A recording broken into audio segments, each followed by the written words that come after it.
বিসমিল্লাহির রহমানির রহিম। প্রিয় দেশবাসী, শিশু, কিশোর কিশোরী, তরুণ তরুণী, ছাত্রছাত্রী, বয়স্ক, বৃদ্ধ, নারী পুরুষ সবাইকে আমার সালাম জানাচ্ছি। আসসালামু আলাইকুম। আজ 5ই অগস্ট, জুলাই গণ অভ্যুত্থান দিবস।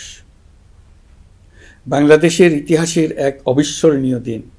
1 বছর আগে এই দিনে জুলাই গণ অভ্যুত্থান পূর্ণতা পায়। দীর্ঘদিনের ফ্যাসিবাদী শাসন থেকে মুক্ত হয় প্রিয় স্বদেশ। গত বছরের জুনে আদালতের একটি রায়ে সরকারি চাকরিতে কোটা পুনর্বহাল হলে দেশের তরুণ শিক্ষার্থী সমাজ বিক্ষুব্ধ হয়ে ওঠে। তাদের এই ক্ষোভ দাবানলে পরিণত হয় স্বৈরাচারের তুচ্ছতাচ্ছিল্যে, দমন পীড়নে, নির্বিচারে গুলিবর্ষণ, নির্মম হত্যাযজ্ঞের কারণে। স্বৈরাচারী শাসকের নির্দেশে পরিচালিত হত্যাযজ্ঞের সামনে নির্ভীক চিত্তে দাঁড়িয়েছিল এদেশের ছাত্র, শ্রমিক, জনতা। তাদের সম্মুখভাগে ছিলেন আমাদের অদম্য নারীরা। দেশকে স্বৈরাচার মুক্ত করতে অকাতরে জীবন উৎসর্গ করেছেন তাঁরা। আজকের দিনে আমি জাতির সূর্য সন্তান জুলাই শহীদদের গভীর শ্রদ্ধার সঙ্গে স্মরণ করছি। জুলাইয়ে যারা আহত হয়েছেন, চিরতরে পঙ্গু হয়েছেন, দৃষ্টি হারিয়েছেন, জাতির পক্ষ থেকে আমি তাদের প্রতি শ্রদ্ধা ও কৃতজ্ঞতা জানাচ্ছি। প্রিয় দেশবাসী, গত 1 বছরে আমরা অনেক সংকট ও সম্ভাবনার মধ্য দিয়ে পার করেছি। অনেক ঘটনা, দুর্ঘটনা আমাদের গভীরভাবে বেদনাহত করেছে। সর্বশেষ মাইলস্টোন কলেজে বিমান বিধ্বস্ত হয়ে ঝরে গেছে আমাদের কোমলমতি শিশুসহ বেশ কিছু মানুষের প্রাণ। আগুনে পুড়ে আহত হয়েছেন অনেকেই। এই ঘটনা আমাদের সবাইকে শোকস্তব্ধ করে দিয়েছে। এই দুর্ঘটনায় নিহতদের আত্মার শান্তি কামনা করছি। যারা এখনো হাসপাতালে চিকিৎসাধীন, তাদের দ্রুত আরোগ্য কামনা করছি। এই ভয়াবহ দুর্ঘটনার পর সিঙ্গাপুর, চীন, ভারত সহ কয়েকটি দেশের যে সকল চিকিৎসক এবং নার্স আহতদের সেবায় অক্লান্ত পরিশ্রম করেছেন, তাদের প্রতি কৃতজ্ঞতা জানাচ্ছি। যারা রক্ত দিয়ে আহতদের পাশে দাঁড়িয়েছেন, কৃতজ্ঞতা জানাচ্ছি তাদের প্রতিও। প্রিয় দেশবাসী, জুলাই অভ্যুত্থানের পর আমরা অনেক দূর পথ অতিক্রম করে এসেছি। আমাদের জাতীয় জীবনে শান্তি শৃঙ্খলা ফিরে এসছে, অর্থনীতিতে গতিশীলতা এসছে, সংকট দূর হয়েছে। মাত্র কয়েকদিন আগে যুক্তরাষ্ট্রের সঙ্গে আমরা সফলতার সঙ্গে শুল্ক আলোচনা সমাপ্ত করেছি। এর ফলে আমাদের অর্থনীতির সম্ভাবনা বহুগুণ বেড়ে গিয়েছে। যখন 1 বছর আগে আমাদের অন্তর্বর্তীকালীন সরকার 16 বছর ব্যাপী একটানা ধ্বংসযজ্ঞ এবং লুটপাটে বিধ্বস্ত এক অর্থনীতির দায়িত্ব নিয়েছিলাম, তখন কারোরই মনে হচ্ছিল না এই বিধ্বস্ত অর্থনীতিকে আবার সহজে চালু করা যাবে। মাত্র 1 বছরের মধ্যে আমরা এতদূর রাস্তা অতিক্রম করতে পারবো, এটা চিন্তাই করা যায়নি। অর্থনীতি ঘুরে দাঁড়িয়েছে, এখন দ্রুত গতিতে এগিয়ে যাবার পালা। আমরা এখন অন্তর্বর্তী সরকার থেকে একটি নির্বাচিত সরকারের হাতে রাষ্ট্র পরিচালনার দায়িত্ব তুলে দেওয়ার দিকে অগ্রসর হচ্ছি। আমরা দায়িত্ব গ্রহণের 4 মাসের মাথায় জাতির উদ্দেশ্যে দেওয়া ভাষণে আমি প্রতিশ্রুতি দিয়েছিলাম 2026 সালের জুনের মধ্যে দেশের আগামী জাতীয় সংসদ নির্বাচন আয়োজন করব। তবে নির্বাচনের আগে আমাদের অত্যাবশ্যকীয় কয়েকটি কাজ সম্পন্ন করতে হবে। এর মধ্যে অন্যতম হল জুলাই ঘোষণাপত্র ও জুলাই সনদ। আজ জুলাই গণ অভ্যুত্থান দিবসে সকল রাজনৈতিক দলকে সঙ্গে নিয়ে আমরা জাতির কাছে জুলাই ঘোষণাপত্র উপস্থাপন করেছি। এই ঘোষণাপত্রে মহান মুক্তিযুদ্ধ সহ বাংলাদেশের মানুষের অতীতের বিভিন্ন ঐতিহাসিক ও গণতান্ত্রিক সংগ্রাম থেকে শুরু করে জুলাই অভ্যুত্থানের প্রেক্ষাপট বর্ণনা করা হয়েছে। আমাদের 3টি দায়িত্ব ছিল: সংস্কার, বিচার ও নির্বাচন। জুলাই অভ্যুত্থানের ছাত্র, শ্রমিক, জনতা দেয়ালে দেয়ালে যে প্রত্যাশার কথা লিখে রেখেছিল, তার অন্যতম ফোকাস ছিল রাষ্ট্র ব্যবস্থার গণতান্ত্রিক সংস্কার। সেই লক্ষ্যে আমরা বেশ কয়েকটি সংস্কার কমিশন গঠন করেছিলাম। তাদের মধ্যে প্রধান প্রধান সংস্কার কমিশনগুলো যে সুপারিশ পেশ করেছে সেগুলোর মধ্যে স্বল্প সময়ের মধ্যে আশু বাস্তবায়নযোগ্য বহু সংস্কার আমরা ইতিমধ্যে সম্পন্ন করেছি। এই সংস্কারগুলোর মাধ্যমে অর্থনৈতিক খাত, বিচার ব্যবস্থা ও জনপ্রশাসনে গতিশীলতা আসবে, স্বচ্ছতা ও জবাবদিহিতা বহুলাংশে বৃদ্ধি পাবে, দুর্নীতি, অনিয়ম ও হয়রানি হ্রাস পাবে। দীর্ঘমেয়াদী সংস্কার কাজ বাস্তবায়নের লক্ষ্যে আমরা জাতীয় ঐকমত্য কমিশন গঠন করেছিলাম। এই কমিশনে 30টিরও অধিক রাজনৈতিক দল ও জোট স্বতঃস্ফূর্তভাবে অংশগ্রহণ করেছে, তাদের মতামত দিয়েছে। প্রাথমিক পর্যায়ে ঐকমত্য কমিশন 166টি সুপারিশ নিয়ে 30টির বেশি রাজনৈতিক দলের সঙ্গে প্রায় 2 মাস ধরে দলগত ও জোটগতভাবে আলোচনা করেছিল। এই প্রক্রিয়ায় যেসব বিষয়ে রাজনৈতিক দলগুলোর মধ্যে ঐকমত্য প্রতিষ্ঠিত হয়েছিল সেগুলো বাদ দিয়ে কমিশনের পক্ষ থেকে 19টি মৌলিক সংস্কারের বিষয় চিহ্নিত করা হয়। দ্বিতীয় পর্যায়ে 23 দিন ধরে আলোচনা শেষে 19টি বিষয়ের বেশিরভাগ ক্ষেত্রেই ঐকমত্য প্রতিষ্ঠা করা সম্ভব হয়েছে, যদিও কয়েকটি ক্ষেত্রে কিছু কিছু রাজনৈতিক দলের নোট অফ ডিসেন্ট রয়েছে। সংস্কারের ক্ষেত্রে আমরা আমাদের লক্ষ্যে পৌঁছাতে পেরেছি। ঐকমত্য কমিশনের পরিচালনায় দেশের সকল রাজনৈতিক দল মিলে দীর্ঘদিন ধরে প্রতিনিয়ত আলাপ আলোচনার ভিত্তিতে জুলাই সনদ চূড়ান্ত হওয়ার পর্যায়ে এসছে। জুলাই সনদ একটি ঐতিহাসিক অর্জন। এটা শুধু আমাদের রাজনৈতিক ইতিহাসে নয়, বৃহত্তর পরিমণ্ডলের রাজনৈতিক ইতিহাসেও স্মরণীয় হয়ে থাকবে। দলিল তো স্মরণীয় হয়ে থাকবেই, এটা রচনার প্রক্রিয়াও স্মরণীয় হয়ে থাকবে।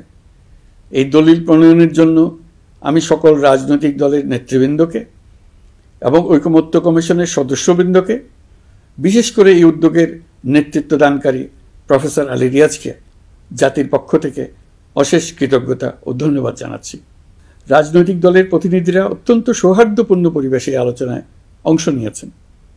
মতপার্থক্য থাকা সত্ত্বেও সকল রাজনৈতিক দলের মধ্যে ঐকমত্য তৈরির চেষ্টা ছিল।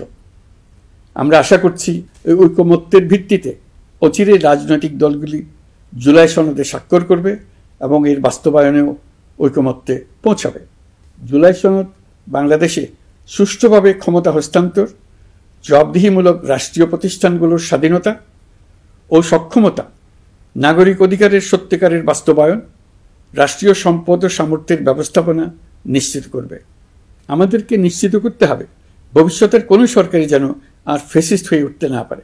রাষ্ট্রকে এমনভাবে মেরামত করতে হবে যাতে কখনো কোথাও ফ্যাসিবাদের লক্ষণ পাওয়া গেলেই সেটিকে যেন তাৎক্ষণিকভাবে সেখানেই নির্মূল করা যায়, আর যেন 16 বছরের জন্য অপেক্ষা করতে না হয়, বহু মানুষকে প্রাণ দিতে না হয়, আমাদের যেন আরেকটি গণ অভ্যুত্থানের প্রয়োজন না হয়। জুলাই আগস্টের মানবতা বিরোধী অপরাধ মামলায় বিচার কাজ দৃঢ়ভাবে এগিয়ে চলেছে। বিচারের আনুষ্ঠানিক শুনানি পর্বও শুরু হয়েছে। ইতিহাসের নির্মম হত্যাযজ্ঞে যারা জড়িত তাদের বিচার এদেশের মাটিতে হবেই। বিচার প্রক্রিয়া ও এর ফলাফল ক্রমান্বয়ে মানুষের কাছে প্রকাশিত হতে থাকবে। বিচারের পুরো প্রক্রিয়া দেশবাসীর কাছে স্বচ্ছ ও দৃশ্যমান রাখা হচ্ছে। এবার আমাদের সর্বশেষ দায়িত্ব পালনের পালা, নির্বাচন অনুষ্ঠান। আজ এই মহান দিবসে আপনাদের সামনে এই বক্তব্য রাখার পর থেকেই আমরা আমাদের সর্বশেষ এবং সবচেয়ে গুরুত্বপূর্ণ অধ্যায়ে প্রবেশ করব। আমরা এবার একটা নির্বাচিত সরকারের কাছে দায়িত্ব হস্তান্তরের প্রক্রিয়া শুরু করব। অন্তর্বর্তী সরকারের পক্ষ থেকে আমি প্রধান নির্বাচন কমিশনারের কাছে চিঠি পাঠাবো যেন নির্বাচন কমিশন আগামী রমজানের আগে 2026 সালের ফেব্রুয়ারি মাসে জাতীয় নির্বাচন অনুষ্ঠানের আয়োজন করেন। আপনারা সকলেই দোয়া করবেন যেন সুন্দরভাবে নির্বাচন অনুষ্ঠান করে এদেশের সকল নাগরিক একটি নতুন বাংলাদেশ গড়ার কাজে সফলভাবে এগিয়ে যেতে পারে। আমরা সরকারের পক্ষ থেকে এই নির্বাচন যাতে সুষ্ঠু, শান্তিপূর্ণ এবং উৎসবমুখরভাবে সম্পন্ন করা যায় সেজন্য সকল প্রকার সাহায্য সহযোগিতা প্রদান করব। এবারের নির্বাচন যেন আনন্দ উৎসবের দিক থেকে, শান্তি শৃঙ্খলার দিক থেকে, ভোটার উপস্থিতির দিক থেকে সৌহার্দ্য ও আন্তরিকতার দিক থেকে দেশের ইতিহাসে স্মরণীয় হয়ে থাকে। সেই জন্য সকল আয়োজন সম্পন্ন করতে আগামীকাল থেকে আমরা সকলেই মানসিক প্রস্তুতি ও প্রাতিষ্ঠানিক আয়োজন শুরু করব। নির্বাচনে ভোটারদের সম্পর্কে দুই একটা কথা বলতে চাই। এবার আমরা প্রবাসী ভোটারদের ভোট দেওয়ার আয়োজন নিশ্চিত করতে চাই। অর্থনৈতিক দিক থেকে সম্পূর্ণ বিধ্বস্ত বাংলাদেশ যে আবার দ্রুত ঘুরে দাঁড়াতে পেরেছে, তার বড় কারণ হলো আমাদের রেমিটেন্স যোদ্ধাদের ঐতিহাসিক অবদান। নির্বাচনে তাদের অংশগ্রহণ নিশ্চিত করার জন্য নির্বাচন কমিশন প্রস্তুতি নিচ্ছে। নারী ভোটাররা যেন দেশের সর্বত্র নির্দ্বিধায় আনন্দোৎসাহ সহকারে তাদের ভোট দিতে পারে, এটা নিশ্চিত করতে চাই। এবার যেন কেন্দ্রে কেন্দ্রে নারী ভোটারদের ঢল নামে, আমরা সেই লক্ষ্যে সমস্ত ব্যবস্থা গ্রহণ করব। দেশের মানুষের ভোটাধিকার কেড়ে নেবার কারণে গত 15 বছর ধরে নাগরিকবৃন্দ ভোট দিতে পারেনি। এবারের নির্বাচনে আমরা আমাদের বকেয়া আনন্দ সহ মহা আনন্দে ভোট দিতে চাই। এবারের নির্বাচনে জীবনে প্রথমবার ভোট দিতে যাবে এরকম ভোটাররা নানা উৎসবের মধ্য দিয়ে ভোট কেন্দ্রে যাবে, তাদের এই দিনটি স্মরণীয় করে রাখার জন্য। এর মধ্যে নতুন নারী ভোটার থাকবে, নতুন পুরুষ ভোটার থাকবে। এর মধ্যে এমন ভোটার থাকবে যারা 15 বছর আগে থেকেই ভোট দিতে পারত, কিন্তু জীবনে একবারও ভোট দিতে পারেনি। এর মধ্যে আসবে যারা 10 বছর আগে, 5 বছর আগে ভোট দিতে পারত কিন্তু পারেনি। আর আসবে ভাগ্যবান ও ভাগ্যবতীর দল, যারা এই প্রথমবার ভোটার হওয়ার যোগ্যতা লাভ করলো এবং সঙ্গে সঙ্গে ভোট দেওয়ার সুযোগও পেয়ে গেল। নির্বাচনের দিনকে আমরা ঈদের উৎসবের মতো করতে চাই। এবারের ভোটের আনন্দ থাকবে সবার মধ্যে। আপনারা সবাই বাচ্চা কাচ্চাদের নিয়ে ভোট কেন্দ্রে যাবেন।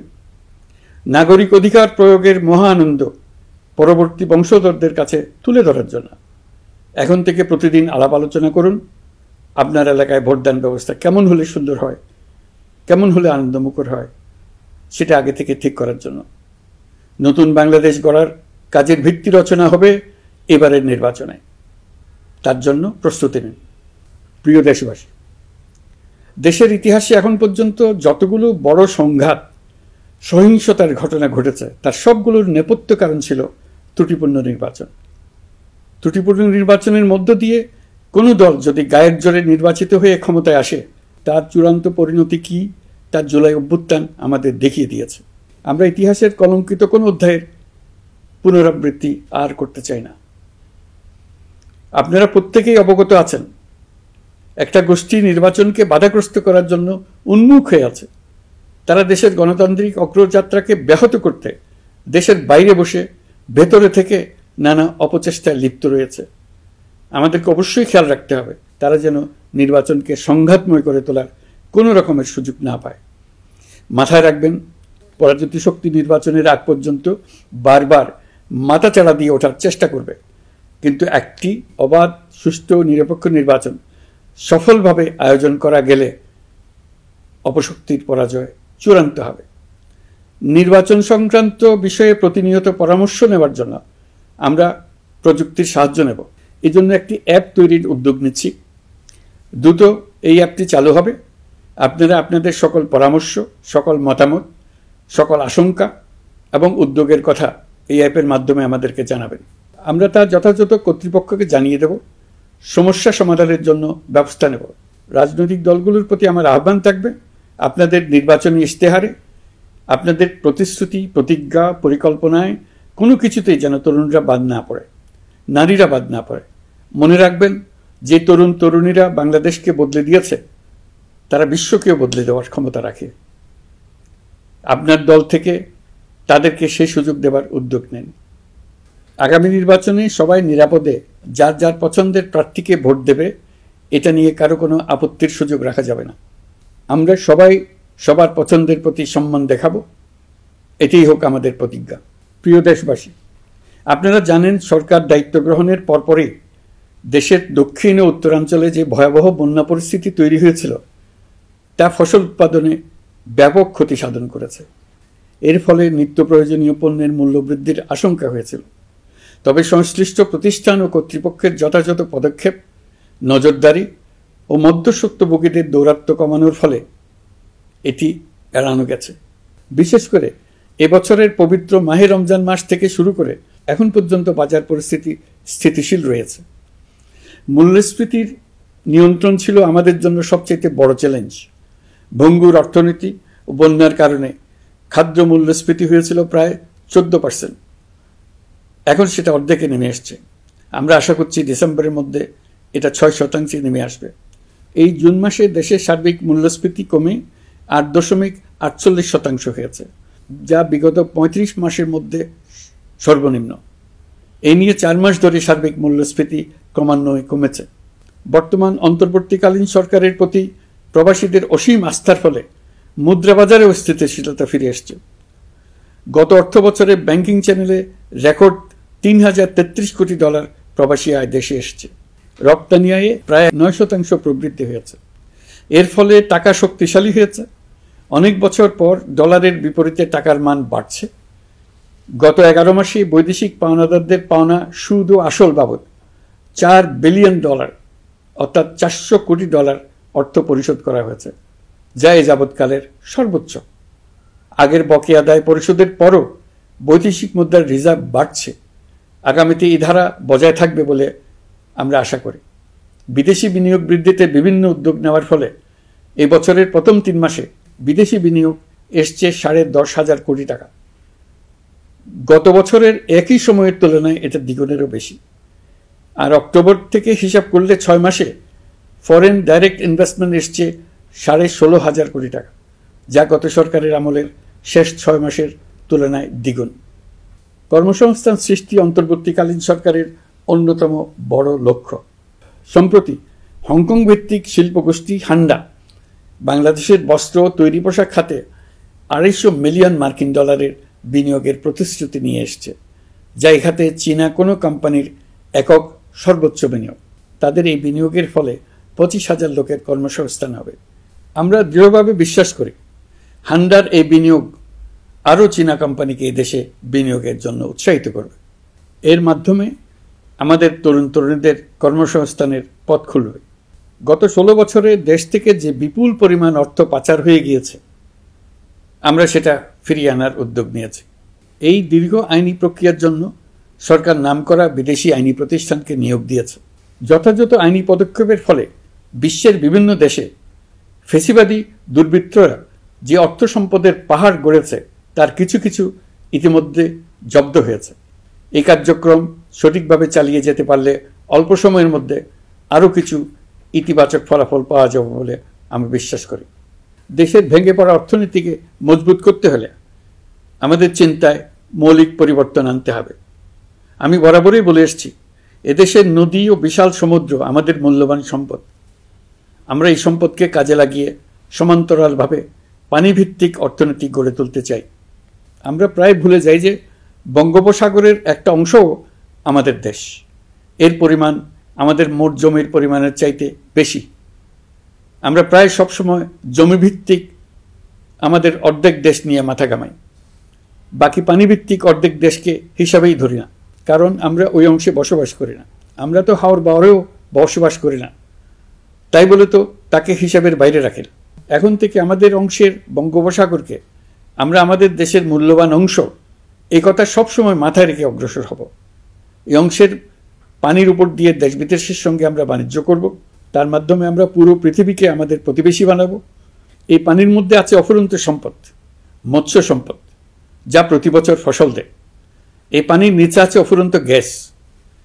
এর সব কিছুকে নিয়েই প্রতিনিয়ত আমাদের চিন্তাভাবনাকে চালিত করতে হবে। বর্তমান সরকার চট্টগ্রাম বন্দর ব্যবস্থাপনাকে নতুন করে সাজানোর উদ্যোগ নিয়েছে। সরকার সম্প্রতি বাংলাদেশ নৌবাহিনী পরিচালিত ড্রাই ডক লিমিটেডকে নিউ মেরিন টার্মিনাল কন্টেইনার হ্যান্ডলিংয়ের দায়িত্ব দিয়েছে। তারা কাজ শুরু করা মাত্রই কিছু ইতিবাচক পরিবর্তন এসছে। প্রথম 2 সপ্তাহে দেখা গেছে আগের তুলনায় প্রতিদিন গড়ে 225টি বেশি কন্টেইনার হ্যান্ডলিং হচ্ছে। এই বন্দরকে আধুনিকভাবে গড়ে তোলা গেলে তা শুধু বাংলাদেশের অর্থনীতিতেই ভূমিকা রাখবে না, নেপাল, ভুটান সহ পার্শ্ববর্তী অঞ্চলের অর্থনীতিতে ইতিবাচক ভূমিকা রাখতে সক্ষম হবে। বিনিময়ে তারাও উপকৃত হবে, আমরাও উপকৃত হব। আমাদের উপকূল অঞ্চল অফুরন্ত সম্ভাবনার আধার। কুমিরা থেকে টেকনাফ পর্যন্ত নানা বন্দরের কর্মচাঞ্চল্যে সমগ্র উপকূল অঞ্চলকে দক্ষিণ এশিয়ার একটি গুরুত্বপূর্ণ অর্থনৈতিক প্রাণকেন্দ্র হিসেবে প্রতিষ্ঠা করবে। এই পুরো অঞ্চলে অনেকগুলো শিল্পাঞ্চল গড়ে উঠবে শুধু সমুদ্রের সান্নিধ্য এবং তার ব্যবহারের দক্ষতার কারণে। সমুদ্র উপকূলীয় অঞ্চলের সম্পদ ও পরিবেশের টেকসই ব্যবহার নিশ্চিত করতে আমাদের বন্ধু দেশগুলোর সঙ্গে আলোচনা শুরু করেছি। তারা উৎসাহ সহকারে সাড়া দিয়েছেন। গভীর সমুদ্রকে আমরা এখনো আমাদের কল্যাণে কাজে লাগাতে পারিনি। একে কেন্দ্র করে আমরা মাছ পালন, আহরণ ও প্রক্রিয়াজাতকরণের শিল্প গড়ে তুলতে কাজ শুরু করেছি। এতে করে লক্ষ লক্ষ মানুষের কর্মসংস্থান হবে, আমাদের অর্থনীতি নতুন শক্তিতে বলীয়ান হবে। প্রিয় দেশবাসী, প্রবাসী বাংলাদেশিদের জন্য ভিসা সংক্রান্ত জটিলতা দূর করতে আমরা গভীরভাবে কাজ করে যাচ্ছি। বাংলাদেশি নাগরিকদের জন্য আরব আমিরাত পুনরায় ভিসা চালু করেছে। মালয়েশিয়া কর্তৃপক্ষ বাংলাদেশি কর্মীদের জন্য প্রথমবারের মতো মাল্টিপল এন্ট্রি ভিসা চালু করেছে। অন্যান্য দেশের সঙ্গেও ভিসা জটিলতা কিভাবে কমিয়ে আনা যায় এ নিয়ে আমরা কাজ করে যাচ্ছি। আগামী 5 বছরে জাপানে অন্তত 1 লক্ষ বাংলাদেশি তরুণদের পাঠানোর প্রস্তুতি শুরু করেছে। তরুণদের সেখানে পাঠানোর জন্য বিশেষ প্রশিক্ষণ, অন্যান্য ব্যবস্থাও আমরা নিতে শুরু করেছি। এর পাশাপাশি আমরা ইতালি, দক্ষিণ কোরিয়া, সার্বিয়া সহ বিভিন্ন দেশে দক্ষ কর্মীদের পাঠানোর উদ্যোগ নিয়েছি। সৌদি আরব, জর্ডান, ওমান সহ বিভিন্ন দেশে নথিপত্রের কারণে যে প্রবাসীরা ইরেগুলার হয়ে গিয়েছিলেন তাদেরকে রেগুলারাইজ করার জন্য ব্যবস্থা নিয়েছে। আমরা বিভিন্ন দেশের সঙ্গে বিদ্যমান চুক্তিগুলোকে পর্যালোচনা করে দেখছি যাতে আমাদের প্রবাসী ভাই বোনদের জন্য সেগুলো স্বস্তিদায়ক হয়। দেশে এবং দেশের বাইরে বাংলাদেশের নাগরিকরা যে যেখানে অবস্থান করছে তারা যাতে সব ধরনের নাগরিক সুবিধা পান, আমরা সেই বিষয়ে উদ্যোগ নিয়েছি। চলতি বছর আমাদের নানা উদ্যোগের ফলে প্রায় 87,000 বাংলাদেশি সুষ্ঠুভাবে হজ পালন করতে পেরেছেন। হজের ব্যয় অন্যান্য বছরের তুলনায় আমরা কমিয়ে আনতে পেরেছি। হাজিরা যাতে নির্বিঘ্নে হজ সম্পন্ন করতে পারে সেজন্য লাব্বায়েক নামে অ্যাপ চালু করেছে, যার মাধ্যমে ঘরে বসেই হাজিদের আত্মীয় স্বজন, পরিবার পরিজন তাদের অবস্থান প্রতি মুহূর্তে জানতে পেরেছেন। এই বছর দক্ষিণ এশিয়ার অন্যান্য দেশগুলোতেও আমাদের হজ ব্যবস্থাপনা প্রশংসিত হয়েছে।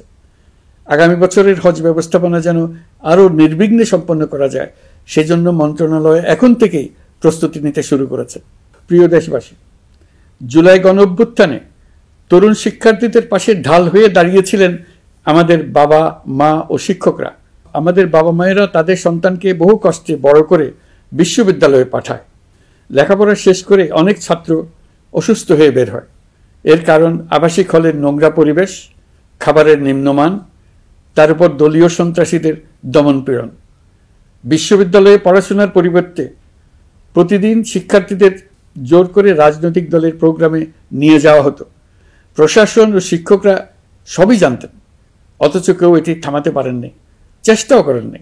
কারণ শিক্ষকদের একটি বড় অংশ প্রমোশনের জন্য, সুবিধার জন্য দলীয় রাজনীতিতে জড়িত ছিলেন, নিপীড়কের ভূমিকায় ছিলেন। প্রতিটি বিশ্ববিদ্যালয়ের আবাসিক হলগুলোতে দলীয় সন্ত্রাসীদের নিয়ন্ত্রণ আর অমানসিক নির্যাতন চলত। সেখানে গড়ে তোলা হয়েছিল টর্চার সেল। অন্তর্বর্তী সরকার প্রতিশ্রুতিবদ্ধ যে আমরা আর কখনো শিক্ষা প্রতিষ্ঠানগুলোকে এমন কোনো রাজনীতি দ্বারা কলুষিত হতে দেব না যা পড়াশোনার পরিবেশ নষ্ট করে, তরুণদের জীবন ধ্বংস করে। বাবা মায়েদের যেন সন্তানকে বিশ্ববিদ্যালয়ে পড়তে পাঠিয়ে আর কখনো শঙ্কায় থাকতে না হয়। বর্তমান সরকার দায়িত্ব গ্রহণের পরপরই শিক্ষা ব্যবস্থার উন্নতির জন্য ধারাবাহিকভাবে পরামর্শ কমিটির সঙ্গে বৈঠক করেছে, বিভিন্ন উদ্যোগ হাতে নিয়েছে। বিদ্যালয়গুলোতে শিক্ষার মান কিভাবে বাড়ানো যায় সে বিষয়ে বিভিন্ন উদ্যোগ নেওয়া হচ্ছে। সরকার কিছুদিন আগে সারা দেশের সরকারি প্রাথমিক বিদ্যালয়ের সব প্রধান শিক্ষকের বেতনের গ্রেড 1 ধাপ বাড়িয়ে 10ম গ্রেড করার সিদ্ধান্ত নিয়েছে। এটি একটি যুগান্তকারী সিদ্ধান্ত। প্রাথমিক বিদ্যালয়গুলিতে শূন্য পদে 6,500 প্রধান শিক্ষক নিয়োগের প্রক্রিয়া চলছে। প্রাথমিকের পড়াশোনার পদ্ধতিগত পরিবর্তনের দিকেও আমরা মনোযোগ দিচ্ছি। সব স্কুলে ইন্টারনেট সংযোগ ও মাল্টিমিডিয়া শ্রেণীকক্ষ তৈরির নির্দেশ দেওয়া হয়েছে।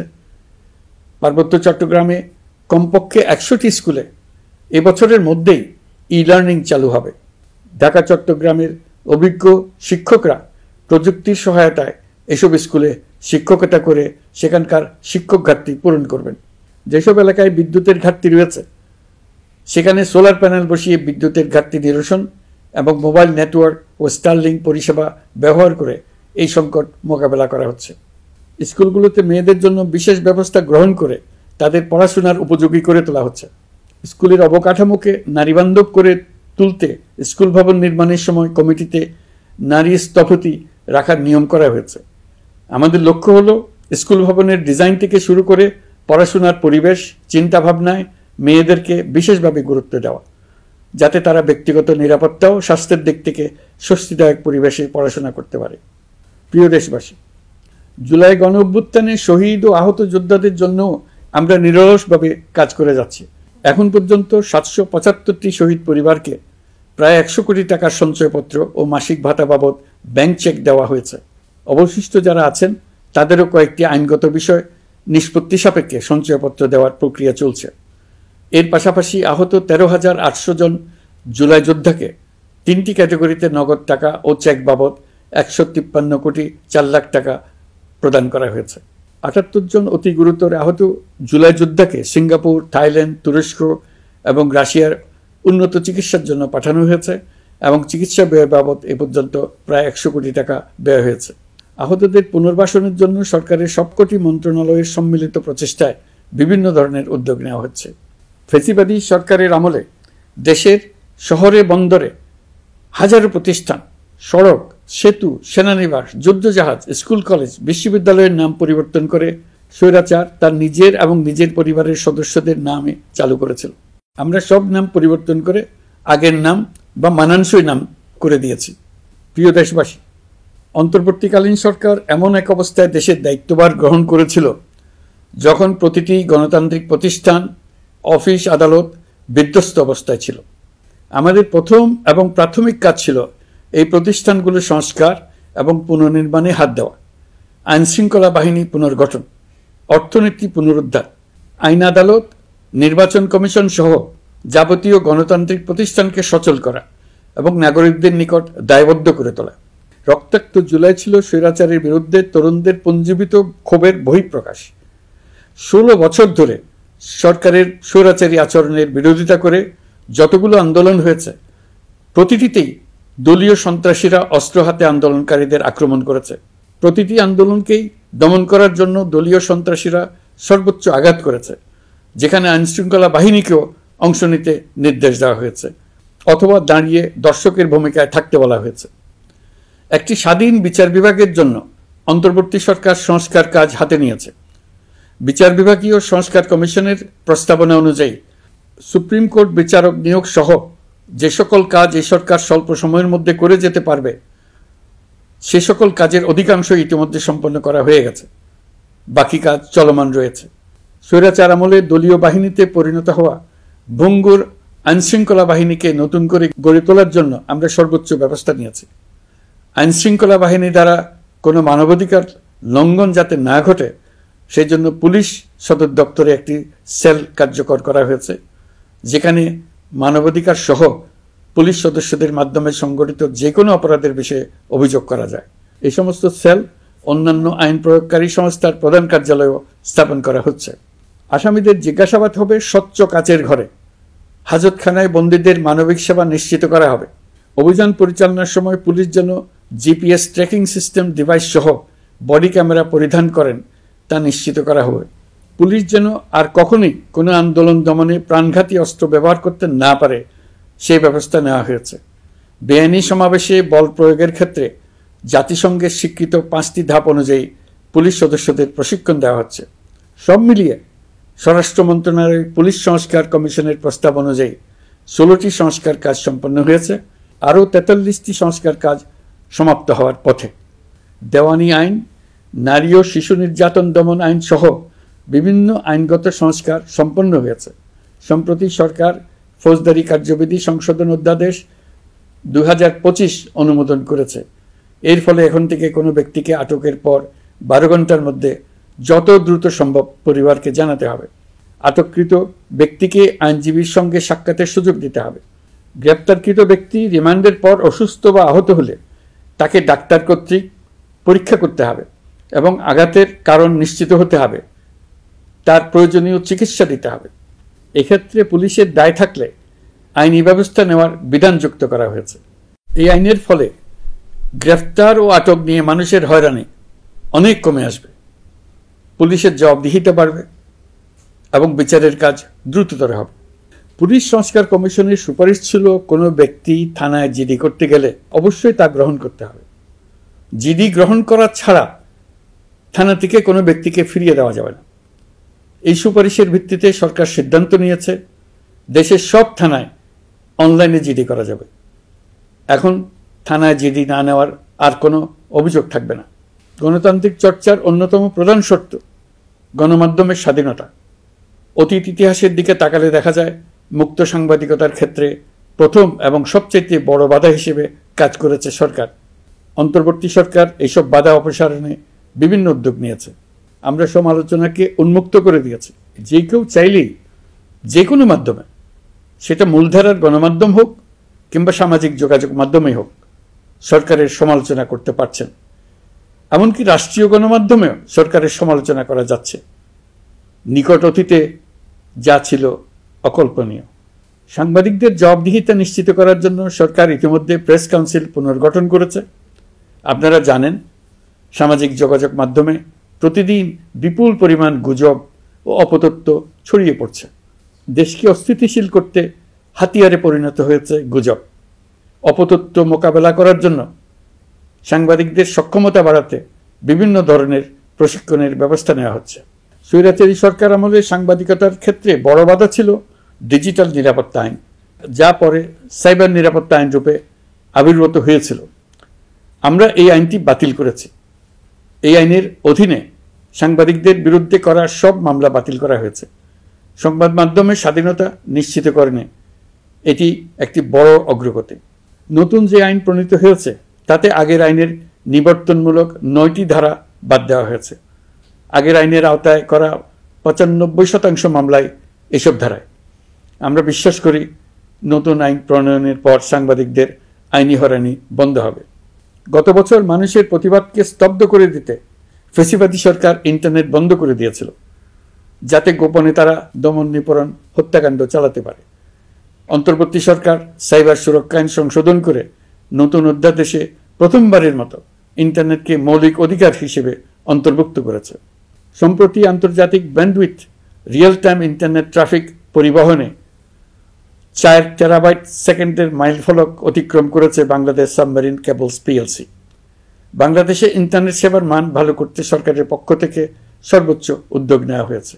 প্রিয় দেশবাসী, আপনাদের আহ্বানে একটি ঐতিহাসিক সন্ধিক্ষণে আমরা দায়িত্বভার গ্রহণ করেছিলাম। জুলাই অভ্যুত্থানে সৃষ্ট নতুন বাংলাদেশের যে অভূতপূর্ব সম্ভাবনা জাগ্রত হয়েছে, তাকে এগিয়ে নিতে আপনারা আমাদেরকে দায়িত্ব দিয়েছিলেন। গত 12 মাস ধরে আপনাদের সবাইকে সাথে নিয়ে জুলাইয়ের দাবি পূরণের চেষ্টা করে যাচ্ছি। আসুন আজ জুলাই গণ অভ্যুত্থান দিবসে প্রতিজ্ঞাবদ্ধ হই এই জাতিকে আমরা আর কখনো বিভক্ত হতে দেব না। আমরা সকল নাগরিকের প্রতি মর্যাদাশীল থাকব, তিনি যেই পরিচয়েরই হন না কেন। আমরা দৈনন্দিন জীবনে নানা ঘাত প্রতিঘাতে সাময়িকভাবে যদি পথভ্রষ্ট হয়েও পড়ি, প্রতি বছর জুলাই আমাদেরকে নতুন করে ঐক্যবদ্ধ হতে শক্তি যোগাবে। জুলাই তরুণদের উসিলায় জাতির আত্ম আবিষ্কারের মাস, ভুল ভ্রান্তি শুধরে নেবার মাস, গর্তে পড়ে যাওয়ার প্রবণতা থেকে নিজেদেরকে রক্ষা করার মাস। জুলাই গ্রামে গঞ্জে, সরকারি বেসরকারি স্কুল কলেজে, বিশ্ববিদ্যালয়ে, ফসলের মাঠে, ঘরে বাড়িতে কিশোর কিশোরী তরুণ তরুণীদের কাছ থেকে তাদের আকাঙ্ক্ষাগুলো জেনে নেওয়ার মাস। নির্বাচন আসছে। যদি আপনি আপনার নির্বাচনী এলাকা থেকে দূরে বসবাস করেন, তবে এখন থেকে নিয়মিত নির্বাচনী এলাকা পরিদর্শন করুন, যাতে সেরা ব্যক্তিকে নির্বাচিত করতে আপনি প্রস্তুত হতে পারেন।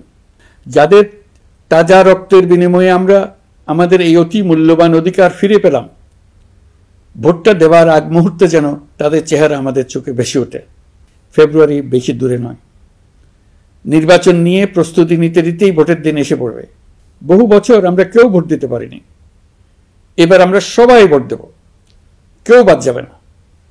সবাই যেন বলতে পারি, নতুন বাংলাদেশ গড়ার পথে দেশকে রওনা করার জন্য আমি আমার ভোটটা দিয়েছিলাম। আমার ভোটে দেশটা সে পথে রওনা হতে পেরেছিল। জুলাই গণ অভ্যুত্থান দিবসে সকল নাগরিকের কাছে আমার আহ্বান, আসুন নতুন বাংলাদেশ গড়ার প্রথম বড় পরীক্ষায় সফলভাবে উত্তীর্ণ হই। মহান আল্লাহ আমাদের সহায় হন। আল্লাহ হাফেজ।